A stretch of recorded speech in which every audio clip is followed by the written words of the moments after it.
Hi, I'm Diana Lee Fitzgerald, and I'm super excited to be a part of E.E. Shank's Fall Trends event.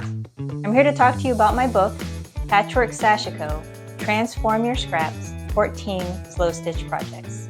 Hi, my name is Diana Lee Fitzgerald, otherwise known as Banjo Flannel, and I'm here to talk about my book, Patchwork Sashiko, Transform Your Scraps, 14 Slow Stitched Projects.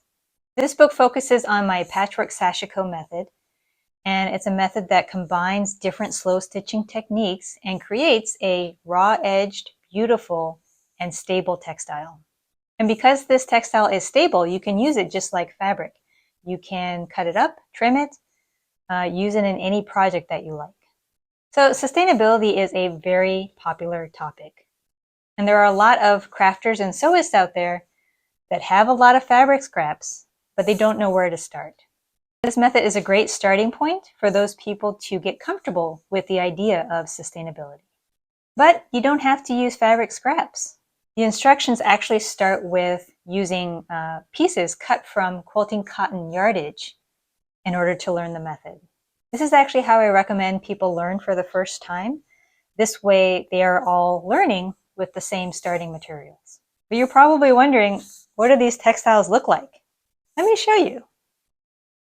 This is the finished Patchwork Sashiko textile that the reader will learn how to create in the book.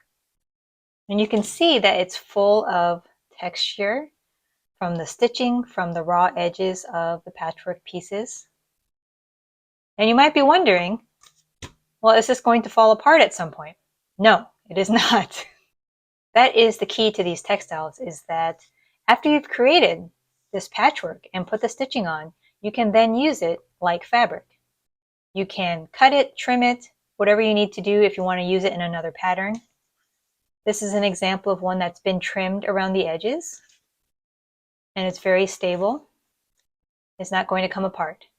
Over time, as these textiles are washed, either alone or as they are incorporated into another project, the edges of the patchwork pieces continue to get more frayed, but stay stable.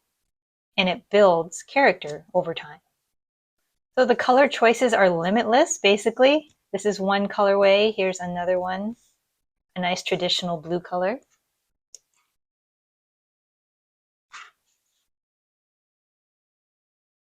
The look of these textiles is very haphazard looking. However, there are specific rules in the book that ensure that each textile, regardless of the fabrics used, they're all going to come out aesthetically very similar.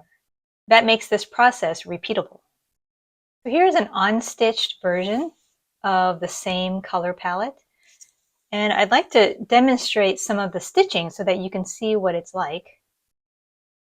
The tools required for this process are very easy to find and source. There's no specialty tools required. The hand stitching is the longest step because it is slow stitching.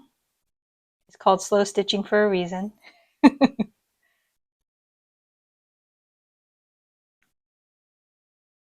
it's a great project to unwind with.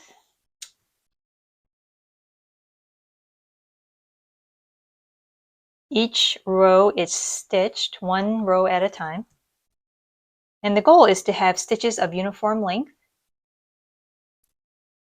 And I'm going to constantly be making sure that my needle is aligned with the drawn line to make sure that my line is as straight as it can be.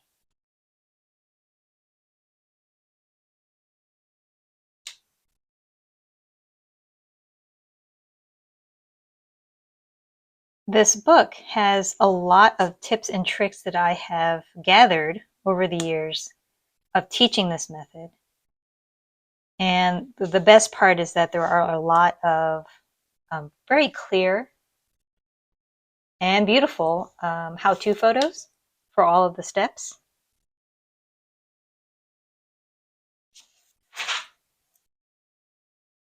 And I found that once people finish their first textile, they always want to make more. Thanks for joining me. If you want to learn more about my technique and see more videos and photos, you can visit me at banjoflannel.com or on social media at banjoflannel. Again, my name is Diana Lee Fitzgerald, and my book is titled Patchwork Sashiko, Transform Your Scraps 14 Slow Stitched Projects.